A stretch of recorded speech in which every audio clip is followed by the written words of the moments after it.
하나님은 제게 기도하는 제게 말씀대로 표적이 나타나게 해주셨습니다. 청소년 연합 집회를 인도할 때의 일입니다. 집회 시간에 앞자리에 앉은 청년에게 귀신이 역사했습니다. 눈이 뒤집어서 신자 위만 보였고 입에서 꽃게처럼 거품이 나왔습니다. 허리는 활처럼 지르기 시작했는데 청년들이 배를 눌러도 들어가지 않았습니다. 마가복음 5장에 있는 거라사에 귀신 들린 사람이 생각났습니다. 쇠슬로 묶어도 끊을 만큼 힘센 귀신이 들렸던 사람 말입니다. 청년에게도 그처럼 힘센 귀신이 들어간 것 같았습니다. 그러니 엎드린 사람의 등을 누르는 게 아니라 뒤로 몸이 흰 사람의 배를 여러 명이 눌러도 누리지 않는 것입니다. 저는 더 이상 정상적인 집회가 이어지기 어렵다고 판단했습니다. 그래서 강대상 아래로 내려갔습니다. 귀신 들린 청년의 이마에 손을 댔습니다. 그리고 내가 나사렛 예수 이름으로 명하노니 평안할지어다 라고 말했습니다. 다시 내가 나사렛 예수 이름으로 명하노니 평안할지어다 라고 말했습니다. 그리고 세 번째로 내가 나사렛 예수 이름으로 명하노니 평안할지어다 라고 말했습니다. 세 번째 말이 나가자 귀신이 청년에게서 떠나갔습니다. 귀신이 나가자 흰자위만 보이던 눈이 정상으로 돌아왔고 입에서 뽀글거리다 거품도 사라졌습니다.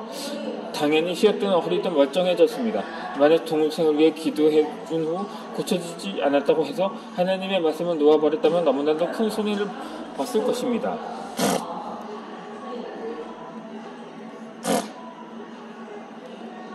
성경에 보면 베드로와 요한이 살인들인 공회로부터 전도하면 그냥 놔두지 않겠다는 협박을 받은 후에 교회 공동체에 그런 사실을 보고합니다. 그때 다같이 합심해서 기도하는데 내용이 다음과 같습니다.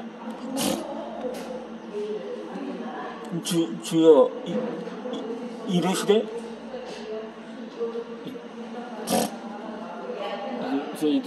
이제도 그들의 위험함을 보시옵고 또 종들로 하여금 당당히 하나님의 말씀을 전하여 하여 주시오며 손을 내밀어 병을 낫게 하시옵고 피습과 기사가 거룩한 종 예수의 이름으로 이루어지게 하옵소서 하더라.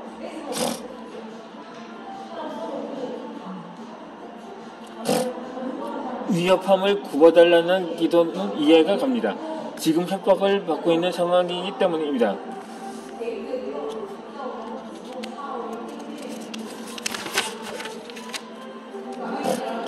담대히 하나님의 말씀을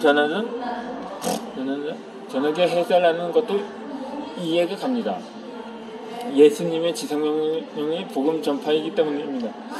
특이한 것은 두 기도 사이에 껴있는 내용입니다.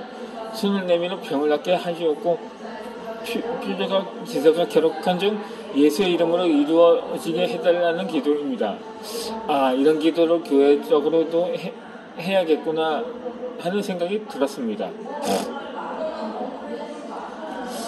목회를 하면서 저 역시 위의 말씀대로 성도들로 하여금 치유를 위해 기도하게 했습니다. 주일 예배 설교를 마친 후 성도들에게 아픈 곳을 손에 대게 하고 치유를 위해 기도하게 한 것입니다. 저는 하나님께 말씀을 인용한 후 성도들에게 약속의 말씀을 붙잡고 기도하라고 했고 성도들은 제가 이야기한 대로 아픈 곳에 손을 대고 기도했습니다.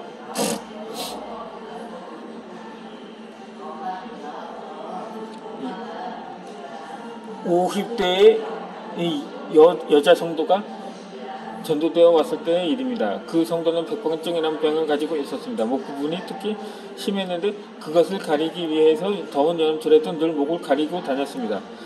그 병은 어릴 때부터 있던 것이었고 병원에서도 치료되지 않아서 평생 안고 가야 할 상황이었습니다. 감사하게도 그 성도는 세신자임에도 불구하고 제가 기도를 시킬 때마다 목에 손을 댄 채 하느님의 말씀을 붙잡고 기도했습니다. 그렇게 200시간마다 기도하는데 어느 날 목의 백반증이 사라졌습니다. 이제는 목을 내놓고 다니는 그 성도를 볼 때마다 얼마나 감사한지 모릅니다. 그 성도는 이후로 찬양대회에 서고 전도도 열심히 하고 있습니다. 2명의 친구들을 전도해서 그 친구들 역시 꾸준하게 예배를 드리고 있습니다. 한 번은 페이스북에서 우리 교회의 젊은 성도인 박미자 집사님의 글을 우연히 보게 되었습니다. 평소에는 머리에 손을 대고 지혜를 달라고 기도를 했다고 합니다. 그런데 그 글을 쓰기 직전에 주일에 갑자기 고관절의 치료를 위해 다리에 손을 대고 기도했는데 하나님께서 고관절을 고쳐주셨다고 합니다. 얼마나 감사한 일인지요. 서울 강서 지방회의 권사회 연합무후회를 인도할 때의 일입니다. 그때도 역시 아픈 곳에 손을 대고 기도하게 했습니다. 그때 연합회에서 중심적으로 활동하시던 이우원열 권사님이 다리가 아프셨습니다. 기도 순서를 맡았기에 절뚝거리며 강대상에 올라가셨습니다. 기도를 마치고 내려갔을 때마다 자리가 채워졌다고 좋아하시던 모습이 생각납니다. 임용 권사님이니까 제가 있는 앞에서 다리를 앞뒤로 흔들면서 한박 웃음을 지으셨습니다.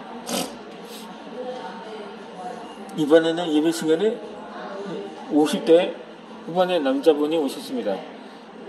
유경찬이라는 이분은 특이한 현상을 겪고 계셨습니다. 귀신들이 눈에 보였습니다. 한 어린 소녀가 몸에 들어왔다가 그대로 빠져나가기도 하는데 그런 것들이 눈에 보이니 마음이 불안했습니다.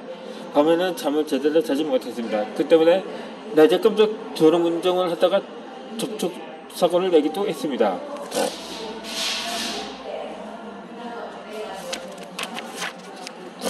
이 너무 두려운 나머지 지푸라기라도 잡는 심정으로 교회를 찾아온 것입니다. 저는 유경찬 성도에게 귀신 같은 것은 신경 쓸 것 없다고 말을 해주었습니다. 예수 이름 앞에 귀신들은 아무것도 아니니 금방 해결된다고 말해주었습니다. 그리고는 머리에 손을 얹고 유경찬 성도를 괴롭히는 귀신들이 다 떠나가라고 선포했습니다. 귀신들은 다 제압되었고 다시는 너 앞에 나타나 힘들게 하지 않았습니다. 그 후로 유경찬 선생님은 꾸준하게 예배에 출석을 하셨습니다. 시간이 지나면서 수예배나 금요예배 때도 스스로 나오기 시작합니다. 더 감사한 것은 아내를 전도한 것입니다. 지금은 부부가 열심히 시댁생활을 하고 있습니다. 더 나아가서 거래처 사람들을 전도하려고 애를 쓰고 있는데 몇몇 사람들을 예배에 초청하기도 했습니다. 얼마나 감사한지 모릅니다.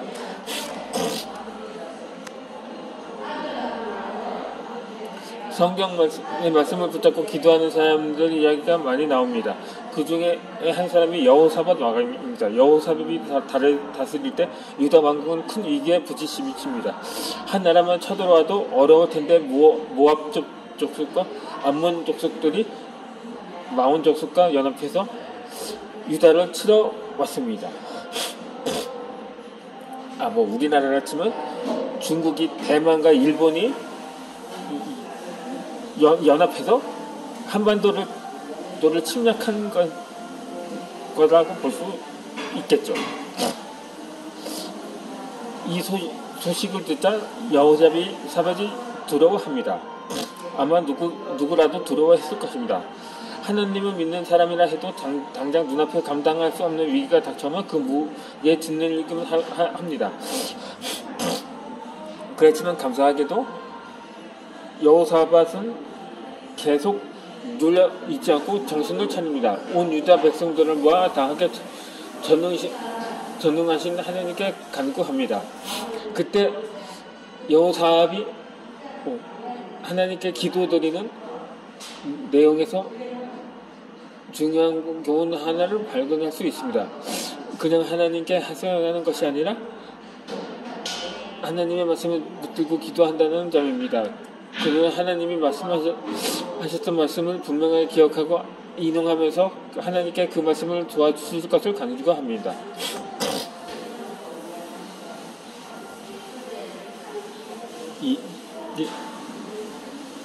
하나님은 말씀을 붙들고 말씀대로 되게 해달라고 기도하는데 여호사밧 왕에게 아하시아를 보내셔서 전쟁이 하나님께 속하셨으니 들어와 말라고 말씀하십니다.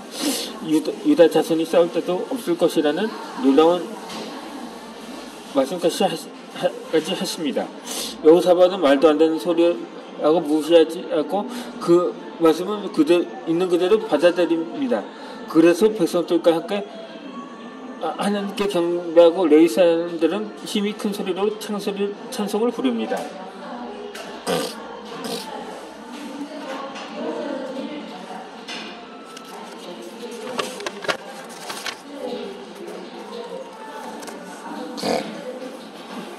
드디어 전쟁이 시작될 찰나입니다. 여호사밧은 백성들에게 선포합니다. 유다와 예루살렘 주민들아, 내 말을 들을지어다. 너희는 너희 하나님 여호와를 신뢰하라. 그리하면 견고히 서리라. 그의 선지자들을 신뢰하리라. 그리하면 형통하리라. 그리고는 노래하는 자들을 택하여 거룩한 예배를 입히고 하나님께 찬양하게 합니다. 그때 기적이 일어납니다. 노래가 시작할 때 유다를 쳐들어온 유나꾼 사이에 네 분이 발생합니다. 암몬과 모압 자손이 일어나 세일산 주민들을 쳐서 진멸하고 세일 주민들을 멸한 후에는 자기들끼리 서로 죽였습니다. 하나님 말씀대로 유다 백성들은 싸우지도 않고 승리를 거뒀고 다 죽어버린 적들의 물품을 취하는데 얼마나 많은 양이 많은지 사흘 동안 거둬야 했을 정도였습니다. 하나님이 말씀을 붙잡고 기도한 결과였습니다.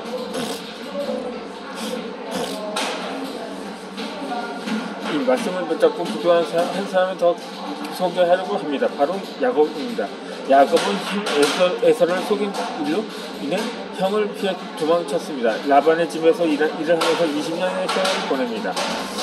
그러면서 가족도 생겼고 재산도 꽤 모았습니다. 그러자 라반의 아들들이 야곱을 향해 불편한 심기를 드러냈고 라반도 그 영향을 받아 야곱에게 적대적입니다.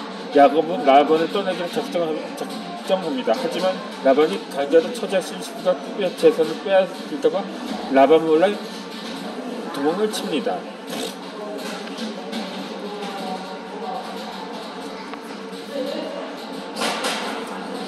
야곱이 도망간 지 3일 만에 그 사실을 알게 된 라반은 사람들을 거느리고 7일길을 쫓아 야곱을 따라잡습니다.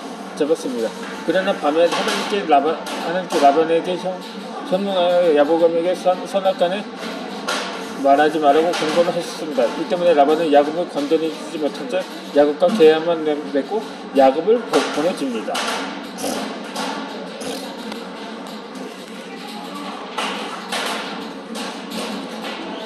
이렇게 위기를 무현한 야곱이 안도의 상승을 내실 때 더 큰 위험이 야곱에게 다가옵니다. 형 에서가 400년을 거느리고 온다는 소식에 야곱이 들은 것입니다. 야곱은 형의 동생을 호의적으로 맞이하라 한다면 이렇게 많은 무리를 끌고 올 리 없다고 생각합니다. 형 에서가 20년 전에 원한을 아직도 품고 있음에 틀림없다고 여겨집니다. 야곱은 힘이 두려웠답니다. 야곱은 에서를 섬길 방법이 없습니다.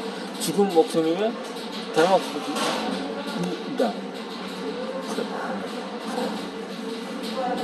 그때 야곱은 하나님 말씀을 붙들고 기도합니다. 내보고 아브라함의 하나님, 내 아버지 이삭의 하나님 여호와께서 주시기를 내가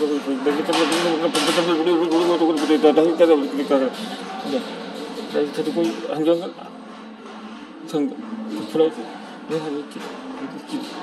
성경은 하나님의 뜻대로 드리는 기도에 응답이 있다고 가르쳐주고 있습니다. 그럼 이어서 책을 낭독해드리도록 하겠습니다.